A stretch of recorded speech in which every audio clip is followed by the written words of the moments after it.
오늘의 주요 뉴스입니다. 정부가 사회적 거리두기 등 방역 조치를 조정할 경우 시간적 여유를 두고 발표하겠다고 밝혔습니다.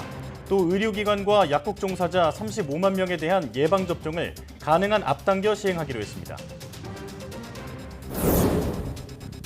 금융당국이 현재 0.5%인 기준금리를 동결하기로 했습니다. 당국은 부동산과 주식 등 자산시장 과열 논란 등을 고려할 때 금리 인하 요인이 크지 않다고 판단했습니다. 모더나가 미국의 백신을 우선 공급하겠다고 밝히면서 우리나라 백신 도입 계획에 차질이 생겼습니다. 지난해 말 정부는 다음 달부터 백신 4천만 회분을 공급받기로 했다고 밝혔습니다. 혈전 부작용으로 사용이 일시 중단된 얀센 백신에 대해 미국 보건당국이 사용 재개 결정을 연기했습니다. 유럽의약품청은 얀센 백신에 대한 평가를 다음 주 낼 예정입니다. YTN 사이언스는 4월 과학의 달을 맞아 과학계의 주요 인사와 대담하는 자리를 마련했는데요. 첫 번째 순서로 과학기술단체 총연합회 이우일 회장과 과학기술의 미래에 대해 자세히 알아봅니다.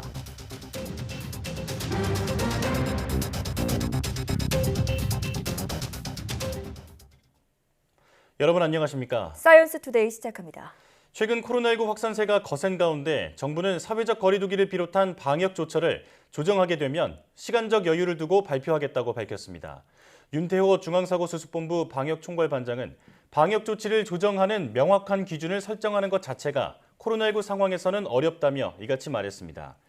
윤 반장은 방역 조치에 대한 예측 가능성이 떨어져 현장에서 혼선을 빚는다는 지적에 거리두기 단계와 관련한 발표를 한다고 하더라도 일선 현장에서 준비할 여유를 두고 발표해왔다고 설명했습니다. 또 현 상황에 대해서 객관적 수치, 상황 분석 등을 통해 계속 안내해드리고 경각심을 갖고 방역수칙을 철저히 지켜달라고 국민뿐 아니라 다중이용시설 종사자들에게도 이야기하고 있다고 덧붙였습니다. 미국 질병통제예방센터 CDC의 자문기구인 예방접종자문위원회가 얀센 백신의 사용 여부에 대한 결정을 연기했습니다. 사용 중단 여부에 대한 권고를 내리기에는 정보가 부족하다는 판단에 따른 것으로 자문위는 다음 주 다시 회의를 열어 결정하기로 했습니다.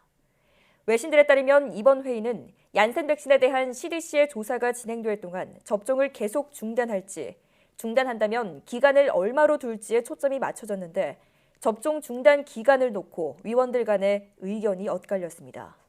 이에 일부 위원들이 관련 자료를 소화하기 위해 시간을 좀 더 가질 때까지 권고안 투표를 연기하자는 의견을 내서 채택된 것으로 알려졌습니다. 미국 당국이 얀센 백신의 사용 중단을 권고한 뒤 유럽의약품청은 곧바로 사례 검토에 들어갔고 다음 주 권고를 내놓기로 했습니다. EMA의 권고와 지침을 따르면서도 유럽 각국의 행보는 다소 엇갈리고 있습니다. 김태현 기자의 보도입니다.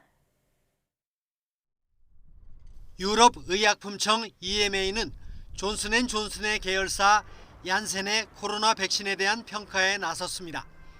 EMA는 산하안전성위원회가 미국에서 발생한 혈전 사례를 검토하고 있으며 더욱 속도를 내서 다음 주 권고를 내놓을 것이라고 밝혔습니다. 검토가 진행되는 동안 얀센 백신의 이익이 부작용의 위험성보다 크다는 기존 견해를 유지했습니다. 이 백신의 유럽연합 내 승인은 지난달 11일 나왔지만 본격 접종은 아직 시작되지 않았습니다. 얀센 측은 유럽 각국에 이미 받은 백신을 권고가 나올 때까지 보관해달라고 당부하고 있습니다. 얀센 백신은 12일부터 유럽 배송에 들어가 이탈리아, 프랑스, 벨기에, 네덜란드, 폴란드 등에 속속 도착했습니다. EMA의 지침을 중시하면서도 각국의 행보는 다소 엇갈립니다. 스웨덴은 얀센 백신의 접종 계획을 일시 중지하기로 했습니다. EMA의 검토 결과가 나올 때까지 일단 얀센 접종을 시작하지 않기로 한 것입니다. 그러나 프랑스는 얀센 백신을 55세 이상에게 접종한다는 기존 방침을 유지하기로 했습니다. 프랑스는 얀센과 아스트라제네카 두 종류를 부작용이 없는 연령층에 접종할 것을 권고해 왔습니다. 벨기에도 당장은 얀센 백신 접종 계획을 중단하지 않기로 했습니다. 코로나 상황이 심각한 유럽 각국은 유럽의약품청의 권고가 조속히 나오기를 기대하고 있습니다. YTN 김태현입니다. 유럽연합 EU 행정부격인 집행위원회는 현지 시간 14일 미국 제약사 화이자, 독일 바이오엔테크가 개발한 코로나19 백신 5천만 회분을 당초 예정보다 이른 2분기에 받게 됐다고 밝혔습니다. 우르줄라 폰데어 라이엔 EU 집행위원장은 성명에서 이번 달부터 시작해 올해 2분기에 화이자 바이오엔테크 백신 5천만 회분이 추가로 배송될 것이라고 말했습니다. 이는 당초 올해 4분기에 배송될 것으로 예정됐던 물량으로 이에 따라 2분기 배송되는 화이자 바이오엔테크 백신은 2억 5천만 회분으로 늘어날 것이라고 설명했습니다. 이 같은 발표는 다국적 제약사 아스트라제네카의 백신 공급 지연과 미국 당국의 존슨앤존슨 제약부문 계열사 얀센의 백신 사용 중단 권고 등으로 EU의 백신 접종 계획에 잇따라 차질이 생기고 있는 가운데 나온 것입니다. 미국에서 몇 주 내에 12세에서 15세 청소년을 대상으로 화이자 코로나19 백신을 접종하는 방안이 승인될 것으로 보입니다. 미 식품의약청 FDA의 피터 마크스 생물의약품 평가연구센터 소장은 12세에서 15세에 대한 백신 승인 여부가 몇 주 내에 이루어질 수 있다고 밝혔습니다.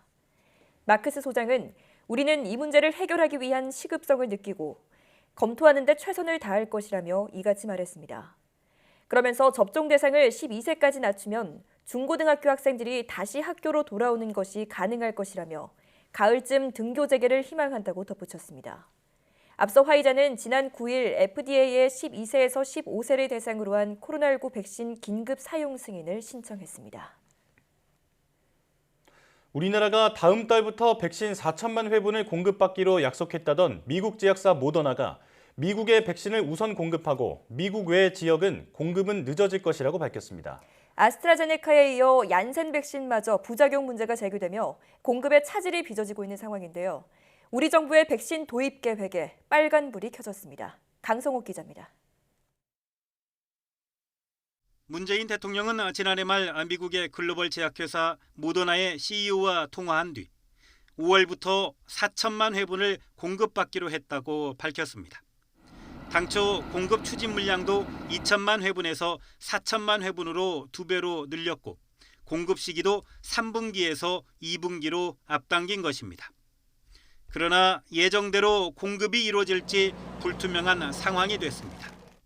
모더나는 오는 7월까지 미국에 2억 회분을 우선 공급할 계획이라고 홈페이지 안내문을 통해 밝혔습니다.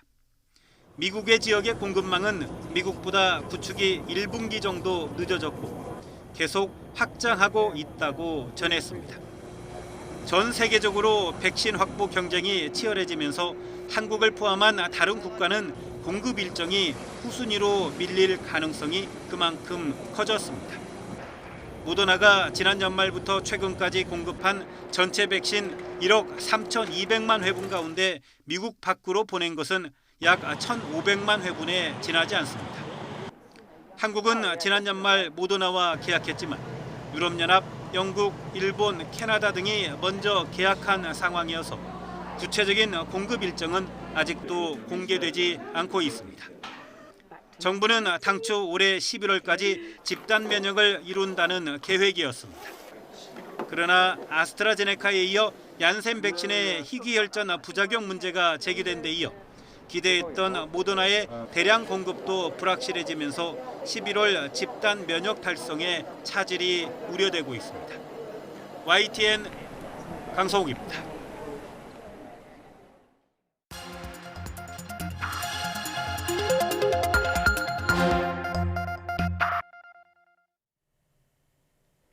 다양한 분야의 과학 이슈를 과학 기자의 시각으로 집중 분석하는 사이언스 취재 파일 시간입니다. 네, 스튜디오에 최소라 기자 나와 있습니다. 어서 오십시오. 안녕하세요. 네, 오늘은 어떤 소식 전해주실까요? 네, 얀센의 코로나19 백신이 희귀 혈전 생성 논란에 휩싸였습니다. 네. 이 아스트라제네카 백신의 희귀 혈전 생성 보고에 이어서 얀센에서도 비슷한 부작용이 보고된 겁니다. 공교롭게도 두 백신이 모두 아데노바이러스 벡터 백신이어서 백신 플랫폼 자체에 대한 여러 가지 추측까지 나오고 있습니다. 아스트라제네카 백신과 얀센 백신의 혈전 부작용 논란 어디까지 왔나 짚어보겠습니다. 네, 둘 다 우리 초반 접종 계획에 아주 중요한 백신이기 때문에 더 걱정이 되고 있는데 일단 지금 벌어지고 있는 얀센 논란 어떻게 시작된 건가요? 네, 먼저 얀센 코로나19 백신은요, 미국 존슨앤존슨에서 개발해서 지금까지는 미국에서만 접종된 백신입니다. 이달 들어서 미국 일부 주에서 얀센 백신 접종 후에 희귀 혈전 발생 이 보고 사례가 보고되기 시작했습니다. 그러자 현지 시간 13일 미국 보건 당국이 혈전 부작용을 이유로 얀센 백신 사용을 중단할 것을 권고했습니다. 예. 권고하기 전날까지는 얀센 백신을 맞은 사람이 680만 명이었는데요.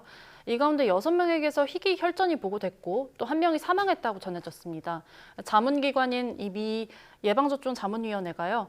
15일에 얀센의 혈전 생성 보고 관련해서 회의를 열었는데 결정을 내리는 것은 연기했고요.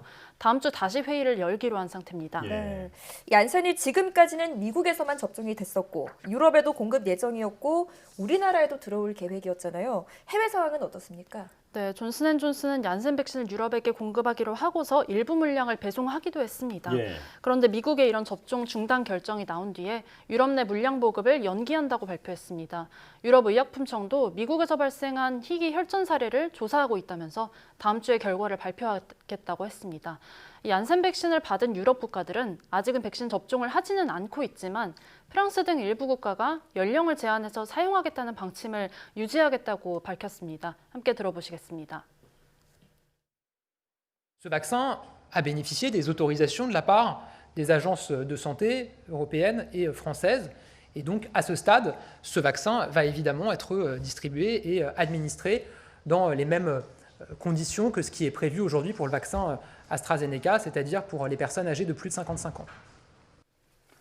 네, 그런데 사실 혈전 논란은 아스트라제네카가 먼저였잖아요. 네, 아스트라제네카의 경우는 그 혈전 논란 이후에 지금 상황 어떤가요?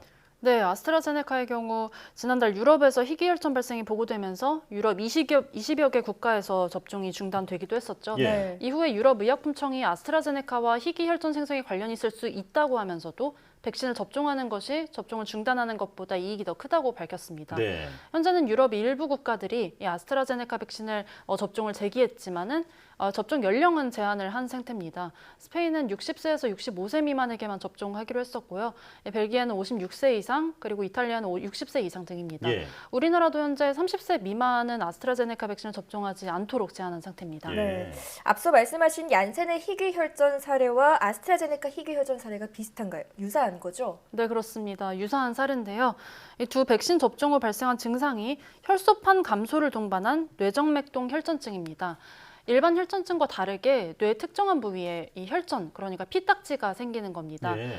미국 CDC는요, 얀센 접종 후 나타난 이 희귀 혈전과 아스트라제네카 백신 접종 후 보고된 것이 증상이 비슷했고 또 발병 집단도 유사했다고 말을 했습니다. 발병 집단은 아스트라제네카의 경우도 일부가 남성이고 대부분이 여성이었거든요. 네. 얀센의 경우도 이 대부분이 모두 여성이었습니다. 연령대도 아스트라제네카의 대부분 젊은 여성, 그리고 얀센도 모두 18세에서 48세 미만 이 사이의 여성이었습니다. 백신 접종 6일에서 13일 무렵에 혈전 증상이 나타났다는 점도 유사합니다. 예. 직접 들어보시겠습니다. The AstraZeneca and Johnson & Johnson vaccines both use an adenovirus vector. These vaccines are different from the Pfizer and Moderna vaccines, which are mRNA-based vaccines. And to be very clear, these types of reactions, blood clots in combination with low platelets, are not being seen with the authorized vaccines from Pfizer and Moderna. 네, 지금 상황을 정리해보면 mRNA 플랫폼을 사용하는 화이자와 모더나에서는 이런 부작용이 발생하지 않았고 또 얀센과 아스트라제네카 백신은 이 사례가 발생이 했다는 건데 모두 바이러스 벡터 백신이잖아요.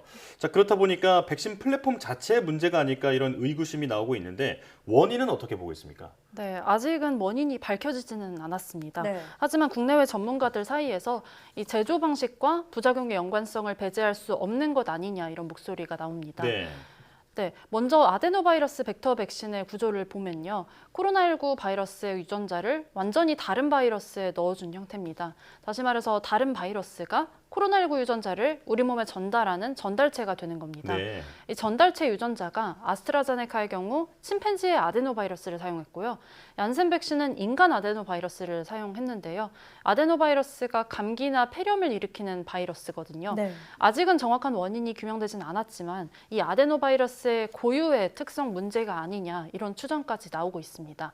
함께 들어보시겠습니다. No one knows why AstraZeneca and J&J are both having the same kind of rare problem. It could be because of the platform they use. They both use adenoviruses, and those may be very efficient at producing a lot of the viral protein. 네, 또 이런 희귀혈전 부작용이 여성에게 발병 비율이 높은 것을 지목하면서 이 여성용 약물과 관련이 있을 수 있다 이런 추측도 나왔는데요. 네. 하지만 아직은 정보가 부족해서 이걸 단정을 지을 수는 없습니다. 함께 들어보시겠습니다. And there are certain immunologic diseases that are overwhelmingly more common in women. And so far, it appears that this is one. We don't have enough history and information yet on any co-risk factors such as birth control pills or other things that increase the risk of clotting in women. 네, 이런 분석을 내놓은 전문가는 희귀혈전이 나타날 때 혈소판이 감소하는 형태를 보이는 게 혈액 응고제인 헤파린을 투여했을 때 드물게 나타나는 부작용과 비슷하다고 말하기도 했습니다. 백신이 항체를 유도할 때 혈소판에 영향을 주면서 이런 부작용이 나타난 것 아닐까 추측하기도 했는데요. 아직은 미국과 유럽에서 조사가 진행되고 있는 만큼 다음 주에 있을 유럽 발표나 아니면 미국의 조사 결과를 통해서 원인이 드러날지 주목됩니다. 네, 이런 부작용이 실제 백신과 연관이 있는지 그리고 원인이 뭔지 밝혀져야 백신 접종 상황에 차질이 생기지 않겠습니다. 최소라 기자 오늘 말씀 잘 들었습니다. 감사합니다.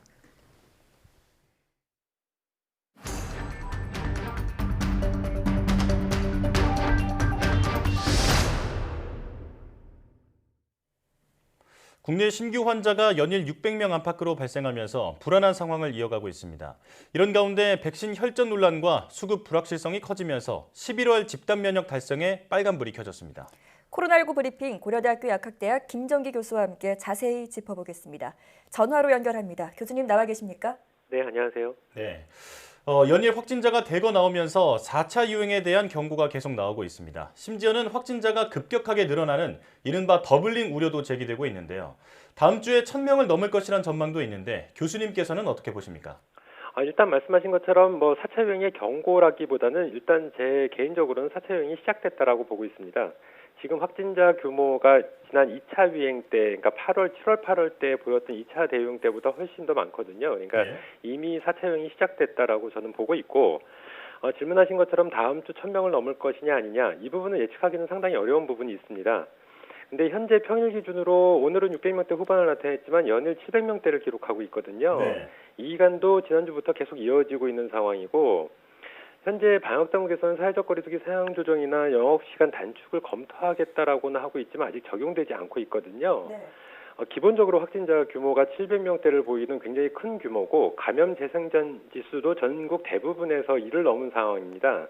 더군다나 검사 대비 확진 비율도 1.6%대를 높은 비율을 보이고 있고 감염 경로 조사 비율도 상당히 높거든요. 네. 하지만 이에 대한 방역 조치가 적절하지 않다라고 보고 있기 때문에 아무래도 다음 주 평일 특히 수요일 이후에는 1,000명대를 넘어설 가능성을 배제할 수 없다. 오히려 가능성이 상당히 높다. 이렇게는 보고 있습니다. 네. 네, 이미 4차 유행이 시작됐다라고 본다 이렇게 말씀해 주셨습니다. 그만큼 절체절명의 순간이라는 생각이 드는데요. 코로나19 경각심도 느슨해지는 것도 있지만 백신 접종 속도가 감염 확산 속도를 따라가지 못하면서 답보 상태에 이르렀다 이런 느낌마저 듭니다. 현재 상황을 타개할 수 있는 뾰족한 수가 없을지 또 결국은 방역 수준을 격상하는 것이 유일한 대안일까요? 현재 상황에서는 사회적 거리두기 단계를 격상하고 영업시간 단축을 하는 등 본 상황이 완화 국면으로 접어들 때까지는 한시적으로 국민들의 사회 또는 일상생활을 어느 정도는 제한하는 방법밖에는 대안이 없지 않을까 이렇게 생각을 하고 있습니다. 네. 일부에서는 이미 사회적 거리두기 격상 시점을 놓쳐서 지금 격상에도 실효성이 없지 않나 그렇기 때문에 지금 상태로 핀셋 방역에 더 초점을 두어야 한다라는 일부 의견도 있는데요. 제 견해는 그렇지 않다라고 생각을 하고 있고 물론 지금 시점이 격상하는 것이 다소 늦은 거는 맞습니다. 그런데 늦었을 때가 가장 빠르다라고 생각을 하고 있고 지금 방역 단계에서 핀셋 방역만 강조를 해서는 지금 상황을 해결할 수 없다라고 생각을 하고 있습니다. 그렇기 때문에 지금 상태의 감염 확산이나 방역 미조정 상태가 앞으로 한 1, 2주 정도 지속되면 앞서 말씀드린 것처럼 1,000명 또는 넘어서 2,000명에 도달하는 것은 시간 문제다라고 생각을 하고 있습니다. 예. 자, 백신 혈전 관련해서 질문 드리겠습니다. 백신 혈전 논란이 연일 계속되고 있는데 백신으로 인한 여러 부작용 가운데 코로나19 백신의 부작용으로는 이 혈전이 유독 눈에 띄고 있습니다. 혈전이 계속 부작용으로 부각되는 이유 어떻게 보고 계십니까? 일단 백신, 기본적으로 우리가 백신 접종 시작 전에 우려했던 가장 대표적인 부작용은 아나필락시스하고 길랭바레 신드롬, 그러니까 길랭바레 증후군이거든요. 네. 예. 근데 일정 비율로 발생, 특히 아나필락시스 같은 경우는 발생을 하고 있습니다. 근데 조기에 발견을 하면서 위중증으로 가는 사례들을 미연에 차단을 하고 있다라고 보고 있고, 하지만 이거에 비교해서 혈전 같은 경우에는 예상치 못했던 부작용 결과고 그 결과가 중증으로 보이고 있거든요. 네. 그렇기 때문에 지금 유독 논란이 되고 있는 부분이다라고 생각을 하고 있는데, 일단 혈전 지금 현재 그 일반적인 혈전 말고 뇌정맥동 혈전증 같은 경우에도 조기에 발견을 해서 항고제 치료를 하게 되면 대부분 많이 호전을 하게 됩니다. 근데 지금 말씀드린 것처럼 특히나 CT나 MRI 등 뇌혈관 조영술이 발전을 하면서 조기 발견 비율은 크게 증가를 했기 때문에 조기에 발견만 하면 괜찮은데, 일단 조기 발견 시점을 놓치게 되면 치사율이 크게 증가를 합니다. 그렇기 때문에 아나필락시스나 길랭바레 증후군 대비 지금 조기 발견 시점을 놓친 이 뇌정맥동 혈전증 같은 경우에 크게 문제가 되는 부분이 있고요. 네. 실제로 독일 같은 경우에도 현재까지 31명이 뇌정맥동 혈전증을 발생을 했는데 9명이 사망했고, 영국도 22명 중에 7명이 사망을 했거든요. 예. 30%대의 높은 치사율을 보이고 있습니다. 그렇기 때문에 이 부분이 계속 논란이 되지 않나 이런 생각을 가지고 있습니다. 네, 네. 높은 치사율 때문에 논란이 되고 있다라고 말씀해 주셨습니다. 현재 아스트라제네카 백신 접종을 영구 중단한 국가도 나왔습니다. 이런 사례가 늘어날 경우에는 우리나라도 고심이 깊어질 것 같은데요. 만약 아스트라제네카 백신 접종이 우리나라에서도 중단된다면 1차로 아스트라제네카 백신을 맞은 분들은 어떻게 해야 할까요? 현재 알려지고 있는 바로는 아스트라제네카 백신 접종 이후에 혈선이 발생하는 케이스가 주로 1차 접종 이후인 걸로 알려지고 있거든요. 네. 그러니까 1차 접종 이후에 특이적인 문제가 없는 경우에는 2차 접종은 상대적으로 안전한 걸로 알려져 있습니다. 그렇기 때문에 1차 접종 이후에 큰 문제가 없었다면 2차 접종도 문제가 없을 걸로 예측은 하고 있는데, 네. 다만 현재 알려지고 있는 정보들이 실제 그런지 이 부분은 방역당국 정부 측에서 세심하게 조사 및 검증할 필요는 있다라고 생각을 하고 있습니다. 예. 만약에 현재 알려지고 있는 그 정보들이 사실이라면 큰 문제는 없지 않을까라고 예측은 하고 있는데, 만일 1차 접종까지는 문제가 없었는데 2차 접종 이후에 혈소판 감소성 희귀혈전증이 발생한 사례들이 있다라고 하면 무리해서 2차 접종을 하는 건 적절치 않다 이렇게 생각을 하고 있고요. 예. 만일 현재 일부 국가에서 진행하고 있는 교차 접종 연구 내지는 시도 결과가 나온다면 효능은 차치하고 안전성에 큰 문제가 없는 걸로 결론이 나면 교차 접종을 진행하는 것도 방법이겠다라는 생각을 가지고 있습니다. 예. 만약에 그 사이에 교차 접종 결과가 나오지 않는다라고 하면 한 3개월에서 6개월 정도 텀을 두고 다른 백신으로 새로운 접종 절차를 다시 진행하는 것도 방법이 아닐까 이렇게 생각을 하고 있습니다. 네. 지금으로선 2차 접종까지 맞는 게 괜찮아 보이긴 하지만 그래도 조금 더 기다려봐야 한다 이렇게 정리할 수 있겠습니다. 얀센의 경우 이번에 개발한 코로나19 백신과 같은 원리의 백신인 에볼라 백신을 예전에 성공적으로 개발한 경험이 있는데요. 개발을 해봤던 백신임에도 이번에 코로나19 백신에서 이런 부작용이 발생한 이유 어떻게 보고 계십니까? 물론 말씀하신 것처럼 얀센이 지난 7월 유럽에서 같은 플랫폼으로 에볼라 바이러스에 대한 백신을 개발해서 판매 승인을 받았거든요. 예. 근데 에볼라 백신에서는 이런 혈전 발생 논란이 없었는데 유독 왜 코로나19에서만 이 논란이 발생하느냐라는 질문으로 이해가 되는데, 일단 현재 미국에서 얀센 백신에 대한 희귀혈전증 발생 우려로 접종 중단을 권고한 상황이고, 아직 현재로는 얀센 백신과 희귀혈전증의 인과관계가 명확히 밝혀진 건 아닙니다. 네. 그렇기 때문에 더군다나 미국에서는 680만 명 접종 후에 6명 정도가 희귀혈전증이 발생을 했는데 발생 비율로 보면 1% 미만이거든요. 네. 희귀혈전증의 자연 발생률과 엇비슷하거나 다소 낮은 수준이다라고 볼 수 있기 때문에 아직은 인과관계가 명확히 밝혀진 게 아니다라는 부분이 한 가지가 있고요. 예. 또 다른 측면에서는 에볼라 백신 같은 경우에는 지난 7월 승인한 이후에 지금까지 시간이 많이 지나지 않았습니다. 그만큼 접종자 수도 많지 않을 걸로 예상이 되고 있고요. 설령 얀센 에볼라 백신을 맞고 희귀혈전증이 발생을 하더라도 주로 아프리카 지역에서 접종이 이루어졌다 보니까 해당 지역의 의료 수준을 고려해 볼 때 인지하지 못하고 있을 수도 있지 않을까 이런 생각을 가지고 있습니다. 예. 네. 지금까지 코로나19 상황 고려대학교 약학대학 김정기 교수와 함께 살펴봤습니다. 교수님 오늘 이야기 잘 들었습니다. 네, 감사합니다.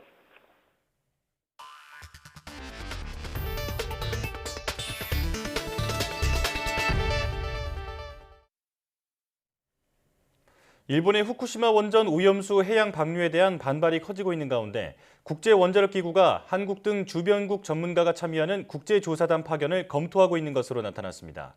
국제원자력기구 라파엘 그로시 사무총장은 일본 NHK와의 인터뷰에서 오염수에 대한 해양 방류 결정에 주변국이 우려를 제기하는 것에 대해 이렇게 밝혔습니다. 가지야마 일본 경제산업성 장관에게 오염수 방류와 관련한 공식 협력을 요청받은 그로시 사무총장은 어떤 우려에도 진지하게 대응해야 한다며 국제원자력기구는 일본 정부와 공통의 책임이 있다고 말했습니다. 그러면서 한국 등 주변국 전문가가 조사단에 참여하는 것에 대해 IAEA의 권한에 따라 검토할 것이라며 올 여름까지 일본 측과 IAEA 조사단의 기본적인 구성과 활동 내용 등에 합의하고 신속하게 파견하겠다는 입장을 드러냈습니다. 일본의 후쿠시마 원전 오염수 해양 방출 문제가 불거진 가운데 우리 정부는 수산물의 방사능 안전 검사를 확대하는 등 대책 마련에 나서기로 했습니다. 해양수산부는 국회 농림축산식품해양수산위원회에 제출한 긴급 현안 보고자료에서 실제 오염수 방류가 이루어질 경우 오염수 확산 예산 지역에서 생산되는 수산물뿐 아니라 전체 품종에 대해 방사능 안전 검사를 확대하는 방안을 추진할 예정입니다. 또 주요 일본산 수산물은 유통이력 의무 신고 대상으로 고시하고 수입부터 소매 단계까지 전체 과정을 관리하며 원산지 신고 위반 여부를 연중 집중 단속하기로 했습니다. 이와 함께 오염수 유입 가능성이 있는 동해, 남해, 제주 지역은 올해부터 연 6회 방사능 조사를 할 것이라고 밝혔습니다. 얼마 전 이른바 중국산 알몸 김치 영상이 온라인에 퍼지면서 국내 소비자들의 불안감이 커지고 중국산 김치 기피 현상이 벌어지고 있는데요. 논란이 사그러들지 않자 정부가 수입 김치와 관련한 위생 관리 대책을 내놨습니다. 임성호 기자가 보도합니다. 누런 물에 절인 배추 더미 속으로 굴착기 팔이 잠겨 있고 한 직원이 알몸으로 들어가 배추를 담습니다. 지난달 온라인에서 중국산 김치를 만드는 모습이라며 퍼진 영상입니다. 충격적인 모습에 중국산 김치 수입을 금지해야 한다는 여론이 들끓었습니다. 중국 당국이 해당 영상 속의 배추는 수출용이 아니라고 해명했지만 국내 소비자들의 불안감은 사그라지지 않았습니다. 결국 우리 정부가 직접 진화에 나섰습니다. 정부는 우선 문제 영상은 몇 년 전 것으로 여기에 나온 절인 배추들은 국내에 반입되지 않은 것으로 확인됐다고 발표했습니다. 국내에 수입되는 중국산 김치 가운데 영상과 같은 공정을 거치는 제품은 없었다는 설명입니다. 해당 절임 방식은 이미 중국 내에서도 금지되고 있고 그리고 외국으로 수출하는 식품을 제조하는 공장에서는 채택하고 있지 않음을 확인하였습니다. 그래도 중국산 김치의 위생 상태를 믿지 못하는 사람들이 많은 만큼 안전 대책도 내놨습니다. 우선 전년도 통관 단계에서 부적합 판정을 받았던 김치 제조업체와 새로 수입 등록된 업체 등 26곳의 위생을 현지 실사하는 등 오는 2025년까지 우리나라에 김치를 수출하는 모든 제조업체에 대한 전수조사를 완료하겠다고 밝혔습니다. 국내 통관 절차도 강화합니다. 기준치를 초과하는 부적합 보존료 첨가와 유해균 포함 여부를 확인하는 화학적, 미생물적 검사 항목을 확대하고 위해 물질 등을 대상으로 적용하던 검사 명령제도 확대 시행한다는 방침입니다. 16개 품목에 대해 운영했던 검사 명령제를 부적합 다빈도 제조업체의 김치 수입의 경우에도 추가 적용해서 수입자가 스스로 안전한 제품만 수입하도록 적극 유도하고 정부는 이와 함께 수입 김치를 유통 판매하는 도소매 업체와 식당 등 1000여 곳의 위생관리 실태를 조사하고 소비자들이 수입 김치 정보와 관리 현황을 직접 확인할 수 있는 홈페이지도 7월부터 운영하기로 했습니다. YTN 임성호입니다. 한국은행 금융통화위원회가 현재 연 0.5%인 기준금리를 유지하기로 결정했습니다. 작년 7월에 이어 이번이 7번째 동결입니다. 한은은 지난해 초 코로나19 충격으로 경기 침체가 예상되자 지난해 3월 16일 기준금리를 1.25%에서 0.75%로 인하한 뒤 다시 5월 28일 0.5%로 인하했습니다. 하지만 이후 비교적 안정된 금융시장과 부동산 주식 등 자산시장 과열 논란 등을 고려할 때 금리를 더 내릴 필요성이 크지 않다고 판단한 것입니다. 이주열 한은 총재도 지난달 24일 기자간담회에서 우리 경제가 코로나19 충격에서 벗어나 정상 궤도로 복귀했다고 보기 어려운 만큼 완화적 통화 정책을 서둘러 조정할 상황은 아니라고 말했습니다. 코로나19 사태로부터 경제가 회복 조짐을 보이면서 미국 월스트리트의 주요 금융사들이 일제히 어닝 서프라이즈를 기록했습니다. 현지 시간 14일 월스트리트 저널 등에 따르면 미 최대 은행인 JP 모건 체이스는 1분기 143억 달러, 우리 돈 약 16조 원의 순이익을 냈습니다. 이는 코로나19 사태가 시작된 지난해 1분기 순이익 28억 7천만 달러에서 5배 급증한 것입니다. 글로벌 투자은행 골드만삭스도 1분기 순이익이 68억 4천만 달러, 우리 돈 약 7조 6천억 원으로 전년 동기보다 역시 5배 급증했다고 밝혔습니다. 샌프란시스코에 본사를 둔 대형은행인 웰스파고도 1분기 순이익이 47억 4천만 달러, 우리 돈 약 5조 3천억 원으로 전년 동기보다 7배 이상 급증했습니다.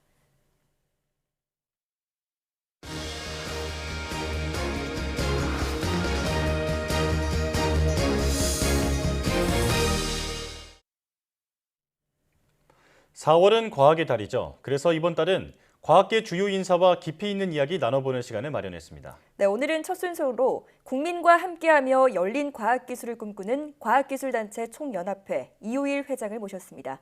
대한민국 과학기술이 나아가야 할 방향은 무엇인지 함께 짚어보도록 하겠습니다. 안녕하십니까? 네, 안녕하세요. 네, 안녕하십니까? 회장님께서 취임하신 지 1년이 조금 지났습니다. 지난해 이맘때쯤 뵀을 때도 코로나가 심각했는데 아직도 코로나와의 싸움이 끝나지 않았는데요. 자, 쉽지 않은 시기에 취임하셔서 챙겨야 할 게 더 많았을 것 같습니다. 지난 취임 1년을 돌아보면서 지금까지 어떤 활동을 하셨고 또 가장 중점을 둔 부분은 무엇이었는지 말씀해 주시죠. 예, 벌써 1년이 지났습니다. 잘 아시다시피 코로나19로 인해서 여러 대면 활동에 제약이 있었던 것은 사실입니다만 저희가 가장 중점을 둔 활동 역시 코로나19 대응이었습니다. 네. 과학기술계가 현안에 발빠르게 대응하고 적극적인 실천에 앞장설 수 있도록 저희 과총과 3대 한림원, 그러니까 과학기술한림원, 의학한림원, 공학한림원이 되겠는데요. 그리고 여러 과학기술계 기관과 협업해서 온라인 공동 포럼을 지속해서 개최했습니다. 예. 코로나 관련 포럼을 50여 회 이상 했으니까 거의 매주 한 번씩 해온 셈입니다. 네. 그래서 많은 포럼을 열면서 과학계와 국민이 실시간 소통이 가능하구나 하고 느꼈습니다. 그리고 동시에 과총이 지금 무엇을 해야 하는지도 깨달았습니다. 예. 그 이외에 학회 대상 온라인 화상회의 솔루션을 지원하고 회관 내 온라인 스튜디오를 구축하고 국내외 온라인 포럼, 그다음에 과학기술 팩트체크, 또 소외된 이웃을 위한 과학기술 나눔운동 같이 대부분 현안에 집중한 프로젝트를 지속했습니다. 예. 네. 또 과총의 외연을 확장하는 노력도 기울였는데요. 일례로 YTN 사이언스하고 MOU를 체결했습니다. 예. YTN 사이언스와는 과학 대중화라는 큰 숙제를 함께 풀 수 있는 동반자가 되리라고 믿습니다. 업무 협약이 구호에 그치지 않도록 하기 위해서 실무 교류를 지속해서 전개할 계획입니다. 이외에도 작년에 외국에 있는 재외 과협들과 온라인 소통을 전개해서 공동 포럼까지 성공적으로 개최했습니다. 그래서 국경의 장벽을 넘어서 민간 과학기술 국제협력에 새로운 길을 모색해서 적합한 교류를 이어갈 계획입니다. 예. 네. 20대 과총 슬로건이기도 하죠. 소통과 상생을 내세우며 정말 다양한 활동을 해오셨다라는 생각이 듭니다. 과총에서도 각종 포럼을 온라인으로 진행했듯이 코로나19 확산으로 그야말로 비대면 트렌드가 확산했지 않습니까? AI나 로봇, 또 ICT 같은 새로운 시장이 주목받고 있는데요. 과학기술이 이 계기를 과학기술이 발전할 수 있는 기회가 될 수 있을까요? 예, 역시 다들 잘 아십니다만 우리에게 주어진 과제는 이렇게 정신없이 빠르게 변화하는 혁신 기술을 다가올 미래에 어떻게 준비하고 맞을 것인가입니다. 네. 과학기술이 사회 변화를 선도하는 소위 팍스 테크니카, 그러니까 기술 지배죠. 네. 시대가 본격적으로 열리면서 과학기술 진흥하고 국가 경쟁력 확보는 따로 떼어서 생각할 수 없게 되었습니다. 예. 이제는 과학기술이 국민생활부터 국제사회의 거대 담론에 이르기까지 거의 모든 것과 연결되기 때문에 더욱 큰 역할을 부여받는 셈입니다. 예. 저 개인적으로는 모든 국민 여러분들께서 과학기술에 좀 더 큰 기대와 관심을 가져주셨으면 합니다. 최근에 코로나19 위기에서 보셨겠습니다만 한국의 진단키트와 방역 대응은 WHO나 외신이 모범 사례로 꼽을 만큼 큰 성과를 냈습니다. 또 탄탄한 ICT 인프라를 바탕으로 디지털 대전환 그리고 비대면 사회로의 새로운 길을 개척해 나가고 있습니다. 또 수출과 경제를 이끄는 반도체라든가 디스플레이 같은 여러 기술들은 초격차를 유지하면서 세계 최고 수준입니다. 예. 노벨상처럼 국민이 쉽게 느끼는 것들이 좀 부족합니다만 한국의 과학기술에 세계가 거는 기대와 성장 가능성은 아주 높다고 자부합니다. 예. 이런 위기 속의 기회를 살려서 정부와 민간, 과학기술계 모두가 힘을 모은다면 다가오는 포스트 코로나 시대를 우리가 선도할 수 있을 거라고 자신 있게 말씀드릴 수 있습니다. 예. 이 말씀하신 것처럼 이제는 과학기술이 곧 국력이 되는 시대입니다. 코로나가 우리 과학계가 세계의 주목을 받는 계기가 됐다면 이제 포스트 코로나 시대는 어떻게 해야 할 것인가 고민해야 할 때가 됐는데요. 포스트 코로나 시대 우리가 선도 국가로 나아가기 위해서는 어떤 전략이 필요할까요? 무엇보다도 먼저 가장 중요한 것은 사람, 다시 말씀드려서 인적 자원이라고 생각합니다. 네. 그래서 양극화라든가 교육 격차 같은 사각지대 문제를 놓쳐서는 절대 안 됩니다. 네. 즉 인적 자원을 방치하지 말고 경쟁력을 갖춘 사회 일원이 될 수 있도록 시스템이 적시에 제공되어야 합니다. 특히 이 부분은 기본 생활을 제공하는 단순한 복지 차원으로만 접근할 것이 아니라 교육 기회까지 제공해서 과학적 지식과 소양을 갖출 수 있도록 만들어 주어야 합니다. 예. 그래서 저희도 지난해 3월에 이 과총을 비롯해서 과학기술 13개 단체가 뜻을 모아서 과학기술 특별봉사단을 출범시켰습니다. 그래서 다양한 과학기술 나눔 운동을 펼치고 있는데요. 스마트 스마일 캠페인이 있습니다. 예. 네. 이거는 스마트 기기를 기부받아서 온라인 교육 환경에 어려움을 겪고 있는 그 취약계층 청소년들에게 전달하는 것인데요.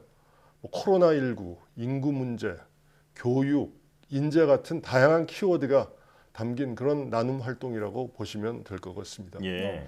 같은 맥락에서 지금 많은 교육 정책이 쉬운 교육 교과 과정 그리고 대학 입시에만 초점이 맞춰져 있습니다. 예.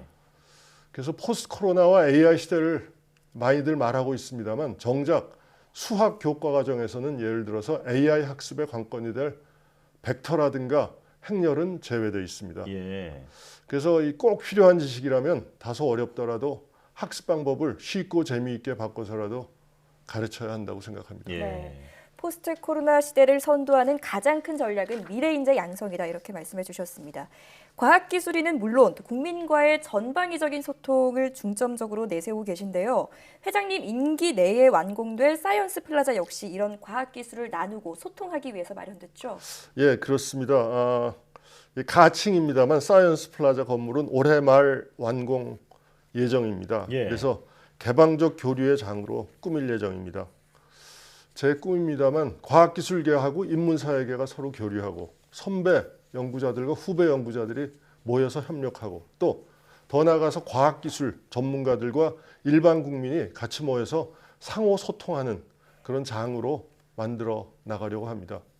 특히 창업이라든가 AI 교육, 스튜디오 교육 같은 것들을 위한 공간을 마련해서 청년층의 수요에 맞는 콘텐츠를 제공하고 그들 스스로가 창의적인 활동을 할 수 있도록 도울 예정입니다. 네. 기존 사무실이나 정형화된 회의장보다 협력해서 시너지를 만들 수 있는 공유 오피스 개념의 도입을 검토하고 있습니다. 또 과학을 사랑하는 시민 누구나 찾아오는 시민 여러분들께서는 과학에 한 걸음 다가갈 수 있는 그런 시민의 삶과 함께하는 열린 과학 문화의 공간을 마련하고자 합니다. 예. 서울시도 일부 공간을 사용할 예정인데요. 과학기술 진작이라는 목적에 부합하도록 시너지를 낼 아이디어를 함께 논의할 계획입니다. 예. 네. 우리 국민과 과학계가 조금 더 가까워질 수 있는 좋은 연결고리가 될 것 같습니다. 정부가 코로나19 위기 극복과 국가 발전 전략으로 한국판 뉴딜이라는 승부수를 던졌습니다.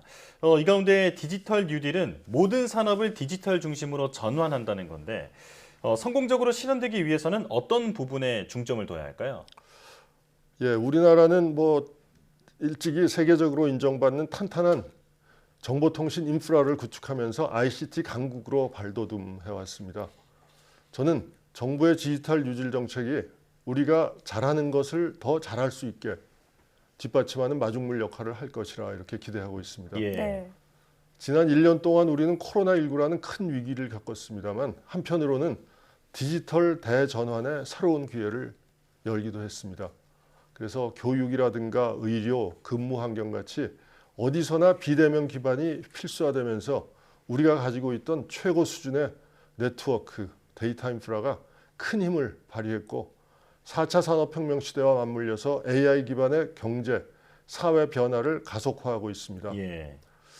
다시 말씀드려서 피할 수 없는 시대적 요구와 타이밍에 맞게 디지털 뉴딜이 민과 관의 시너지를 증폭시킨다면 지능형 국가의 퍼스트 무버로 올라설 수 있는 절호의 기회가 되지 않을까 생각합니다. 예. 이를 성공적으로 실현시키기 위해서는 가장 먼저 합리적인 규제 개혁을 말씀드릴 수 있겠습니다. 예. 뭐 잘 아시다시피 디지털 분야는 시장의 흐름이 굉장히 빠르기 때문에 신속하고 기민하게 대응할 수 있는 법제 정비 그리고 지원 정책이 동시에 만들어져야 할 것입니다. 네. 합리적인 규제 개혁이 뒷받침되어야 이 디지털 뉴딜도 빛을 발할 수 있다는 것이군요. 조금은 다른 관점에서의 좀 질문을 드리겠습니다. 일각에서는 과학기술 예산은 매년 늘고 있는데 이 성과는 그에 따라가지 못한다 이런 평가를 하기도 합니다. 여기에 대해서는 어떻게 생각하십니까? 예, 여기에 대해서는 뭐 드릴 말씀이 많기도 하고 또 별로 없기도 합니다만 네. 올해 정부 R&D 예산이 27조 4천억 원으로 역대 최대 규모를 달성했습니다. 네. 그래서 더불어서 우리나라 국가가 연구개발에 투자하는 액수도 100조 원 시대가 열렸습니다. 그렇죠. 이게 뭐 코로나19로 인해서 더 확충된 배경도 있고요. 또 팍스테크니카 시대를 맞고 있다는 점도 그 규모에 반영이 되었습니다. 예.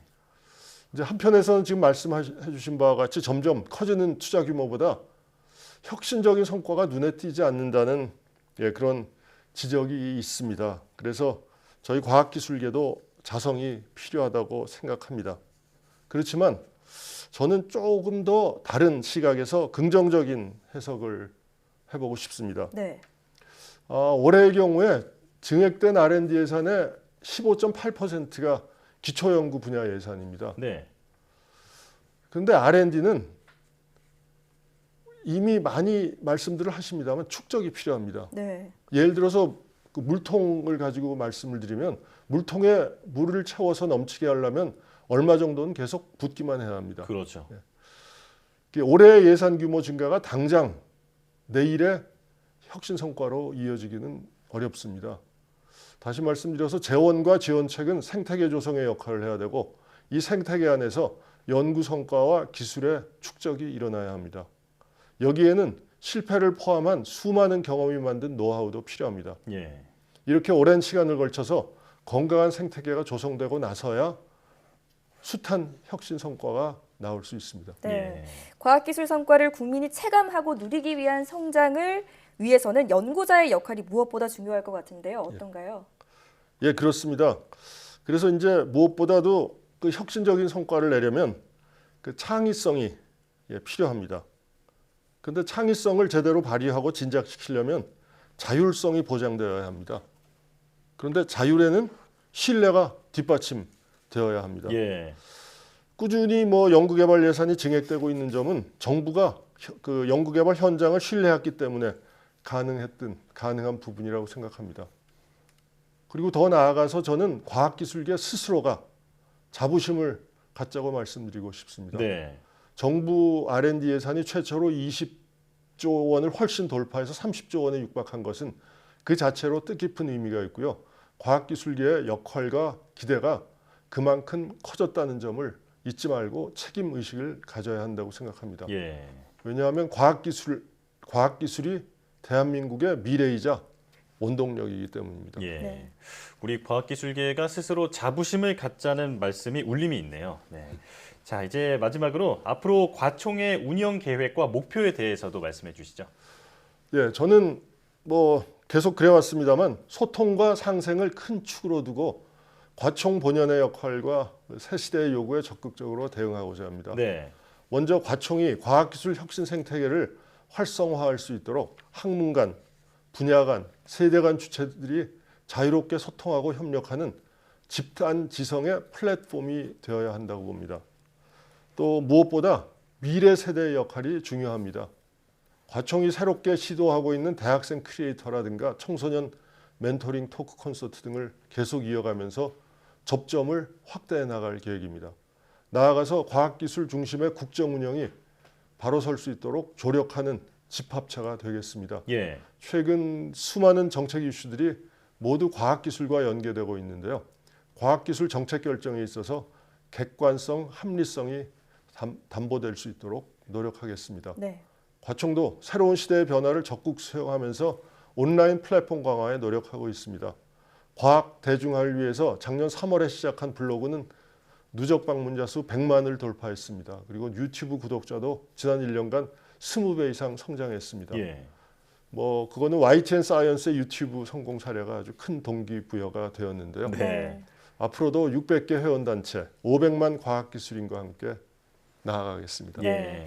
과학기술계의 여러 계획과 다짐까지 잘 들어봤습니다. 앞으로도 과학 대중화와 발전을 위해서 다양하게 힘써주시기 바랍니다. 지금까지 과학기술단체 총연합회 이우일 회장과 함께했습니다. 네. 오늘 나와주셔서 감사합니다. 감사합니다.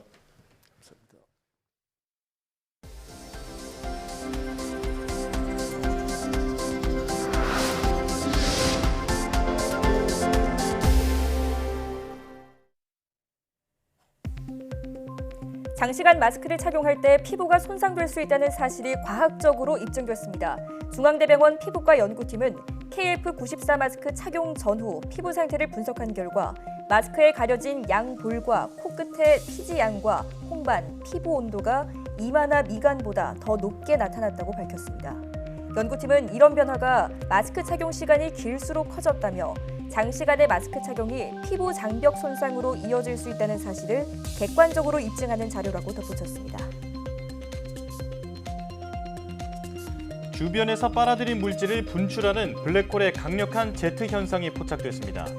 한국천문연구원이 포함된 국제공동연구팀은 적외선과 X선 등을 동시에 관측한 결과 블랙홀이 자신이 속한 은하보다 큰 제트를 분출하는 모습을 관측했다고 밝혔습니다. 연구팀은 블랙홀이 강력한 힘으로 물질을 빨아들이고 내뿜는 과정을 밝힐 실마리를 찾았다며 블랙홀과 우주 진화에 관한 후속 연구도 이어갈 계획이라고 덧붙였습니다.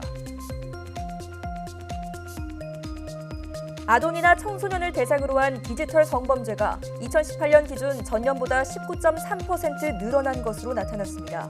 여성가족부 분석 보고서를 살펴보면 2019년 아동 청소년을 대상으로 성착취물을 제작하거나 불법 촬영을 한 디지털 성범죄자 수는 266명으로 19.3% 늘었고 피해 아동과 청소년도 505명으로 2배 이상 급증했습니다.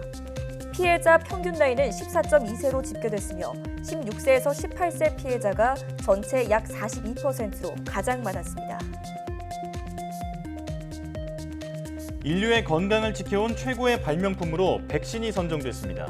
특허청은 보건의 달을 맞아 800여 명을 대상으로 인류 건강을 지켜온 10대 발명품에 대한 설문조사를 한 결과 백신이 전체 17.5%의 지지를 얻어 1위를 차지했다고 밝혔습니다. 2위는 11.4%를 얻은 항생제가 차지했으며 3위의 냉장고, 4위는 마스크가 각각 이름을 올렸습니다. 전문대학에서 고숙련 전문 기술인재를 양성하는 마이스터대 시범운영 사업 대상이 선정됐습니다. 교육부와 한국연구재단은 대림대, 동양미래대, 동의과학대, 영진전문대, 한국영상대 등 5개 교를 마이스터대 시범운영 사업대학으로 선정했다고 발표했습니다. 선정된 전문대학은 2년 동안 단기 직무 과정에서 전문기술 석사과정까지 직무 중심의 고도화된 교육과정을 개발해 운영하게 됩니다.